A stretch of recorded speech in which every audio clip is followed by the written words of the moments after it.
Comment développer une discipline avec ses finances?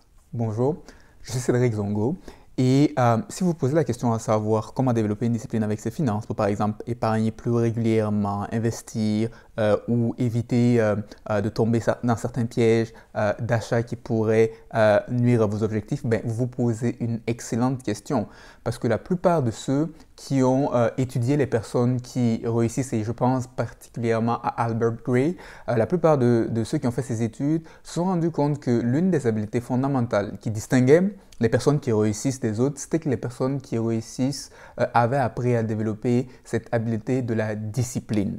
Et la discipline, c'est la capacité à soumettre votre désir à un objectif beaucoup plus grand, à savoir faire les choses même quand vous ne le sentez pas. Et c'est ce qui distingue ceux qui réussissent des autres. Ceux qui réussissent ont appris à faire les choses même quand ils ne le sentent pas, tandis que les autres attendent de bien se sentir avant de commencer à faire les choses. Et par conséquent, ça fait que ces personnes-là reportent régulièrement et finissent d'année en année par demeurer dans la même condition sans évolution. Et donc, la discipline, c'est cette habilité à soumettre votre désir à un objectif plus grand. C'est la capacité de pouvoir dire non à un autre restaurant, même si tous vos collègues vous tentent à le faire, même si vous avez un désir ardent, c'est l'habilité à pouvoir dire non parce que vous avez une vision pour votre retraite. C'est l'habilité à pouvoir dire non à un autre mobilier à crédit parce que vous avez une vision de voir par exemple vos enfants faire des études supérieures sans croupir sous le fardeau des emprunts étudiants parce que vous aimeriez avoir une marge de manœuvre pour pouvoir les accompagner dans ce processus. Et donc, la discipline, c'est cette capacité-là. Mais croyez-le ou non, les personnes disciplinées ont autant le même désir d'être indisciplinés que les autres.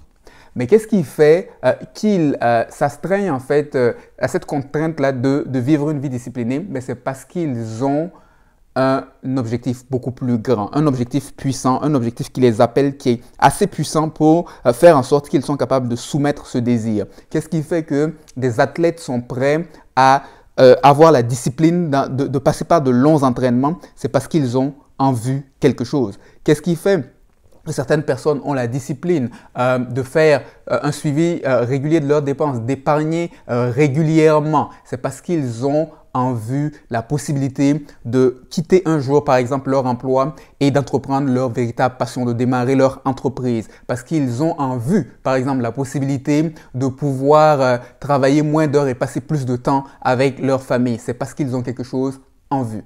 Et donc, si vous avez l'impression de manquer de discipline dans vos finances, ce n'est pas nécessairement que vous n'avez pas la capacité d'être discipliné. C'est que peut-être que vous avez besoin de corriger quelque chose au niveau de votre vision. Vous avez besoin de développer une vision et des objectifs beaucoup plus puissants. Et quand je parle d'avoir une vision, je ne parle pas d'un souhait. Un souhait, très souvent, c'est « on verra ce qui sera, sera ». Non.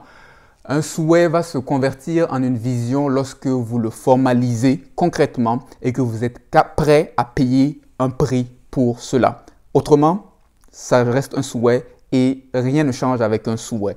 Et donc, vous avez besoin d'établir une vision avec des objectifs concrets. Et c'est ce qui va vous amener à devenir plus discipliné parce que vous avez quelque chose en vue qui vous passionne, qui vous amène à pouvoir dire non à d'autres choses. Parce que pour pouvoir dire oui à quelque chose, pour pouvoir dire non à des choses, il faut avoir quelque chose en vue, quelque chose auquel on est capable de dire oui. Autrement, on va dans tout ce qui nous est proposé. Et par exemple, pouvez-vous répondre à des questions comme qu'est-ce que vous envisagez avoir comme objectif de revenu dans votre entreprise au cours de la prochaine année?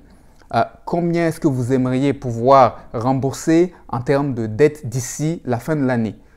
Ou encore, combien est-ce que vous voudriez épargner, donner à chaque mois? Et vous avez besoin d'avoir des réponses à ces questions importantes parce que si vous n'avez pas des réponses à ces questions, ça veut dire que vous n'avez aucune visibilité et c'est normal que vous n'ayez pas de discipline parce que vous n'avez rien en vue, vous n'avez rien qui vous attire et par conséquent, tout ce qui vient à vos yeux devient une attraction possible pour vous. Et donc, on a besoin pour développer une discipline, d'avoir plus de clarté sur notre objectif, sur la vision qu'on a pour notre vie et d'établir les objectifs qui en découlent, et particulièrement dans notre cas, dans des objectifs financiers. Et donc, c'est quelque chose d'essentiel à faire parce que, croyez-le ou non, l'argent est un objectif pour accomplir les objectifs de votre vie. Et si par conséquent, vous n'avez pas d'objectif, il est tout à fait normal que vos finances soient aussi dans un chaos.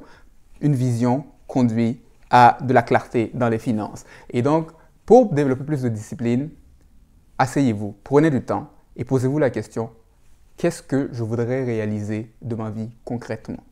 Et deuxièmement, quels sont des objectifs financiers qui devraient se produire pour que cela arrive?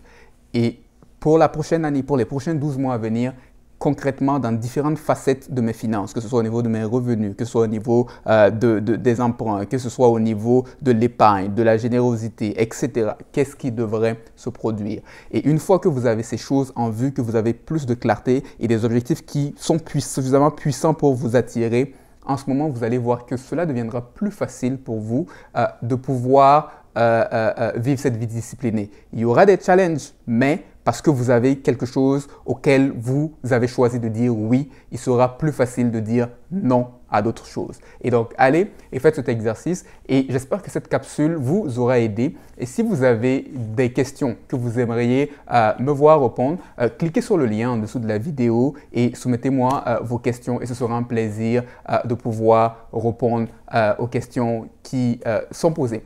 À la prochaine.